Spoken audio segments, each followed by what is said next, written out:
नमस्कार दोस्तों। बीते 3-4 दिन पहले की बात है। मैंने इस बात को, जो भी मेरे साथ हुआ 3-4 दिन पहले, ये कोई बड़ी घटना भी नहीं है, बेसिकली कोई बताने वाली बात नहीं, लेकिन मुझे लगा बतानी चाहिए क्योंकि इस पे बहुत अच्छे व्यूज आए लोगों के और बहुत अच्छे विचार उन्होंने प्रकट किए। बेसिकली स्टोरी मैंने कोरा पे डाली थी, कोरा.com, जो कि एक क्वेश्चन आंसरिंग वेबसाइट है। हुआ कुछ ये कि मैं ऑफिस से, अपने पार्टनर के ऑफिस से, जहाँ पे मैं कोलैबोरेशन में काम करता हूँ, वहां से अपने घर जा रहा था। जाने के लिए मुख्यतः ऑटो भी पकड़ सकते हैं, लेकिन थोड़ी सी डाइटिंग हो जाए या थोड़ा सा पैदल चलना भी हो जाए, क्योंकि आजकल वर्क फ्रॉम होम ज्यादा हो रहा है, तो हम लोग अपने शरीर को चला नहीं पाते। तो पैदल चलते चलते मार्केट में दुकानें हैं, जिसमें से सड़क किनारे फुटपाथ पे जलेबी की दुकान है। उस जलेबी की दुकान को देख करके मुझे ऐसा लगा, क्योंकि अपन कुछ थोड़े से दया करुणा वाले व्यक्ति हैं, तो हमें लगता है कि चल यार, हर किसी को सहयोग देना चाहिए। जूस वाले से जूस ले लें, सब्जी वाले से सब्जी ले लें, फल ले लें, जो चीज जरूरत ना हो फिर भी ले लो, क्योंकि आपके पास भगवान ने दिया है, तो आपको दिया है, तो चलो आप भी इनसे कुछ लो ताकि इनको भी फायदा हो जाए। तो जलेबी खाने की इच्छा नहीं थी, लेकिन देखा मैंने कि चलो भाई खाते हैं, नई दुकान है, पहली बार देख रहे हैं, खा के देखते हैं पहली बार कैसा है। तो बस टेस्ट करने की भावना से मैंने जलेबी वाले के पास में गया। जाने के बाद मैंने उसको बोला, भैया 10 की जलेबी दे दो।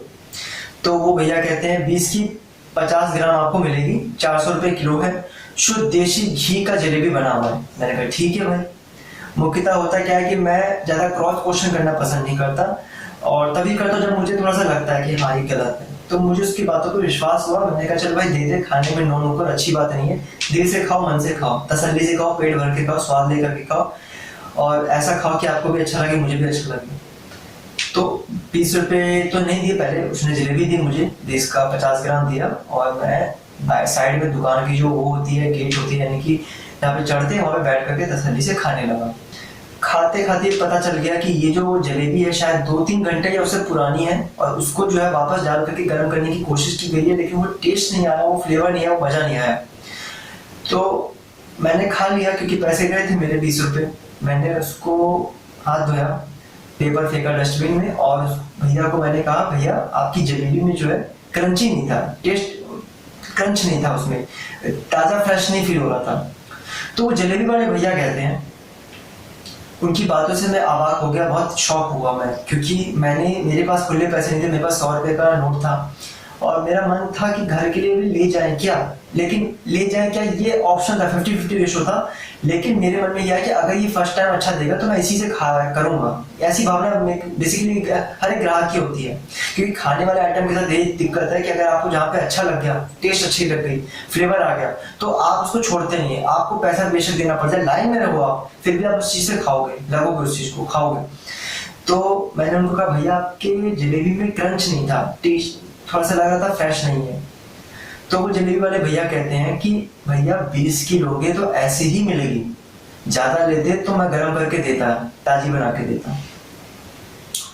बगल में एक मूछे वाले अंकल भी आए पैदल, एक भाई साहब भी थे, वो भी खा रहे, वो भी ऑर्डर करने के लिए वेट कर रहे थे। तो मैंने देखा कि मेरे आने के बाद 2 कस्टमर और आए, उसके लिए उन्होंने क्या किया, अपने साइड पड़ी जलेबी को छोड़ दिया, फ्रेश बनाने लग गए। मैंने उनसे ये पूछा कि भैया आपको क्या पता था कि मैं 20 की ही जलेबी खाऊंगा, मैं और जलेबी नहीं खाऊंगा? आपने मुझे बोला कि 20 की ले लो 50 ग्राम, तो मैंने उसको ले लिया। आप ये भी बोलते थे कि भैया 20 की ले लो 50 ग्राम, लेकिन इसमें बासी वाला मिलेगा, ताजा नहीं मिलेगा। या ये भी कह सकते थे 50 का ले लो, 100 का ले लो, लेकिन आपको ताजा ले लो। तो आपको क्या पता था कि मेरी क्षमता क्या है आपकी जलेबी लेने की? आपको कैसे पता चला? कौन सा सपना आया भाई आपको?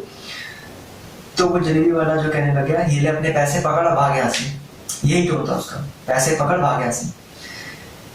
दोस्तों, इस छोटी सी अनुभव वाली घटना पे बहुत बड़ी सीख है, लेकिन मैं आपको और बताता फिर आगे क्या हुआ।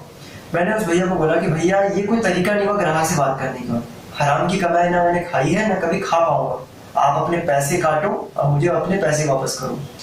और फिर वहां पे एक भाई साहब मोटे हट्टे खट्टे, बिल्कुल केन के जैसा, अंडरटेकर जैसे आए और कहा, भाई साहब बेटा क्या हो गया? बेसिकली बेटा वाला तो मैं नहीं हूँ, लेकिन हाँ साइज में बड़े थे तो बेटा कहा होगा। मैं कहा भैया ऐसी सी बात है, इस तरह की, अरे कोई बात नहीं छोड़ो, कोई बात नहीं छोड़ो, अरे जाने का कोई बात। तो उल्टा मेरी बात को पूरा सुने, मुझे ही कहने लगे छोड़ो। फिर मैंने अंकल को लगा, अंकल जी एक बात बताओ, आप भी तो यहाँ पर, आप भी सुन रहे हो इस बात को, आपको क्या सही लग रहा है?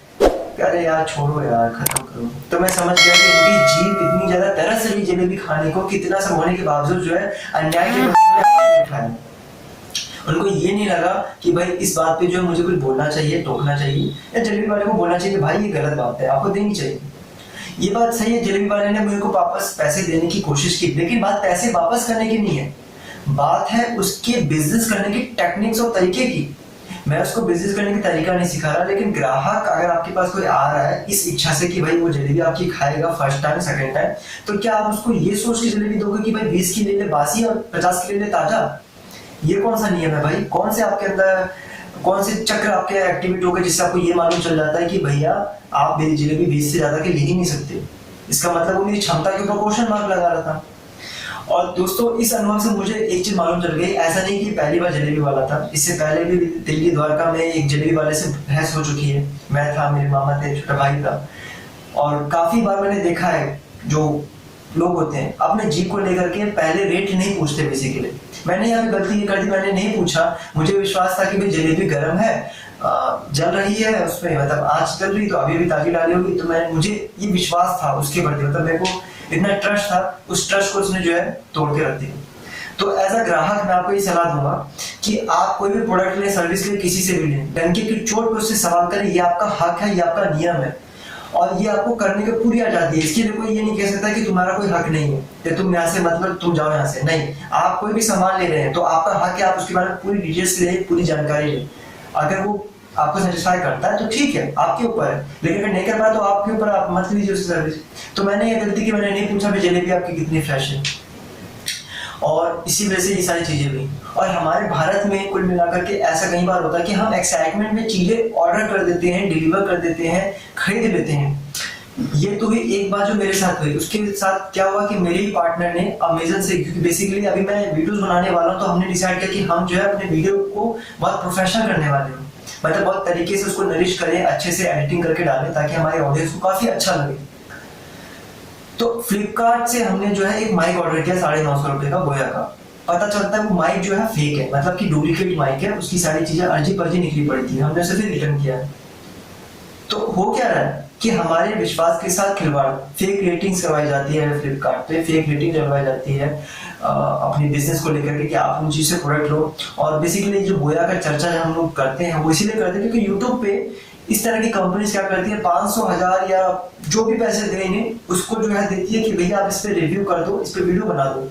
अब क्या है कि हर कोई चाहता है अपने आप को पॉपुलर करना, हर कोई चाहता है अपने आप को दिखाना मार्केट में कि मैं हूँ, मैं एग्जिस्ट करता हूँ, मैं अच्छा बोल सकता हूँ, मैं भी एक सफल यूट्यूबर इनके जैसा बन सकता हूँ। बेसिकली कैसा, इनके जैसा, किसी के जैसा। उनकी इच्छा नहीं होती है, गरीबी एक कारण होता है, अशिक्षा एक कारण होती है, मजबूर करता है व्यवस्था कि भाई मुझे भी पैसा कमाना है, और क्या करें, फेक और पेड रिव्यूज करने पे वो मजबूर हो जाते हैं, और जिसका खामियाजा हम जैसी आम जनता ग्राहक समझती है, मानती है और भुक्तभोगी हो जाती है। मैं अमेजन, फ्लिपकार्ट और जो दुकानदार है हमारे रिटेलर्स और होलसेलर, उनको भी मैं एक चीज कह दूं कि आप ग्राहक से एक अच्छा व्यवहार बना के रखिए। देखिए, ग्राहक ही आपकी लक्ष्मी है, ग्राहक ही आपके माँ बाप है, कुल मिलाकर के ग्राहक से ही आपने अभी तक इतना कमाया है। अब आप ये सोचेंगे कि एक तीसरी कंपनी अमेजन, फ्लिपकार्ट पे मैं अपनी प्रोडक्ट्स को सेल करके बेचूं, तो इसका मतलब आप ये बता रहे हैं कि Amazon, Flipkart is a very good guarantor, वो बहुत ही भरोसेमंद है, हम नहीं है, इसलिए आप वहां से लो, हमारे से मत लो। वो एक माध्यम मात्र था। अब इंटरनेट का जमाना बहुत तेजी से बढ़ गया है, हर किसी को डिजिटल मार्केटिंग की नॉलेज होती जा रही है। आप भी समझदार हैं, आपके पास प्रोडक्ट है, तो क्या जरूरत है किसी के थर्ड वेबसाइट पर प्रोडक्ट लिस्टिंग करने की? खुद की वेबसाइट बनाइए और खुद की ब्रांडिंग करिए, खुद की प्रमोशन करिए। अगर आपके ऊपर विश्वास है, आपको अपने प्रोडक्ट पे विश्वास है, अपने मार्केटिंग स्किल पे विश्वास है।